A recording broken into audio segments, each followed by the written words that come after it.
मथुरा के चर्चित श्री कृष्ण जन्मभूमि और शाही ईदगाह मामले में इलाहाबाद हाई कोर्ट ने एक अहम फैसला सुनाया है। इस मामले में हिंदू पक्ष ने 18 याचिकाएं दायर की थी और शाही ईदगाह मस्जिद की जमीन को हिंदुओं की बताया था। इसके साथ ही हिंदू पक्ष ने वहां पूजा का अधिकार दिए जाने की भी मांग की थी। हिंदू पक्ष की याचिका के बाद मुस्लिम पक्ष ने places of worship act, Waqf act, lamination act और स्पेसिफिक पोजीशन रिलीफ एक्ट का हवाला देते हुए हिंदू पक्ष की याचिकाओं को खारिज करने की मांग की थी, लेकिन इलाहाबाद हाई कोर्ट ने मुस्लिम पक्ष की याचिका को खारिज कर दिया है। यानी अब हिंदू पक्ष की 18 याचिकाओं पर इलाहाबाद हाई कोर्ट एक साथ सुनवाई करेगी। बता दें, यह फैसला जस्टिस मयंक कुमार जैन की सिंगल बेंच ने सुनाया है। तकनीकी टर्म में कहा जाए तो इलाहाबाद हाई कोर्ट ने मुस्लिम पक्ष की ऑर्डर 7 रूल 11 की आपत्ति वाली अर्जी खारिज कर दी है, क्योंकि मुस्लिम पक्ष ने याचिकाओं की पौंसडीकता को चुनौती दी थी। यानी हिंदू पक्ष की याचिकाओं पर सुनवाई जारी रहेगी। आपको बता दें, हिंदू पक्षकारों ने अपनी दलीलों में क्या क्या कहा था, जिसमें पहला, ईदगाह का पूरा 2.5 एकड़ का एरिया भगवान श्री कृष्ण विराजमान का गर्भगृह। दूसरा, मस्जिद कमेटी के पास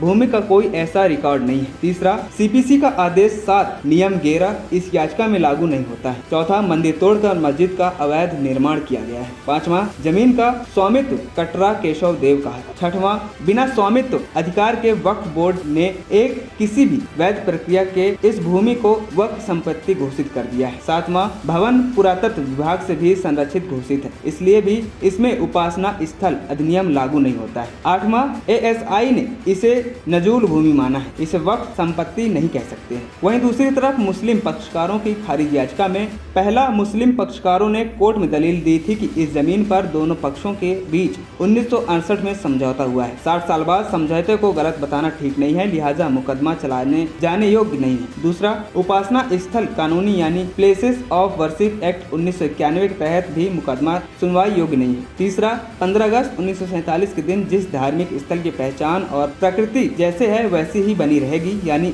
उसकी प्रकृति नहीं बदली जाएगी। चौथा, लिमिटेशन एक्ट और वक्फ अधिनियम के तहत भी इस मामले को देखा जाए। पांचवा, इस विवाद की सुनवाई वक्फ ट्रिब्यूनल में हो, यह सिविल कोर्ट में सुना जाने वाला मामला नहीं है। एएनपी टाइम्स की रिपोर्ट।